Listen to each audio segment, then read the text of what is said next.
Mahim beach પર હોળી રમી રહેલા 5 યુવક દરિયામાં ડૂબ્યા, એકનું મોત, એક યુવકની શોધખોળ ચાલુ. મુંબઈમાં હોળીના દિવસે એક દુર્ઘટના થઈ છે.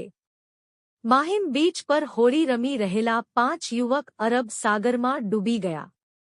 રેસ્ક્યુ ટીમે સ્થળ પર પહોંચીને 4 યુવકને બહાર કાઢ્યા છે.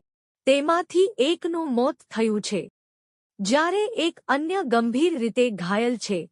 તેને હિન્દુજા હોસ્પિટલમાં દાખલ કરવામાં આવ્યો છે. એક યુવક હજુ પણ ગુમ છે, જેની શોધખોળ ચાલી રહી છે. હાલમાં ઘટના સ્થળ પર પોલીસ અને ફાયર બ્રિગેડની ટીમ હાજર છે. મોડી સાંજ સુધી ડૂબી ગયેલા યુવકની જાણકારી મળી શકી નથી.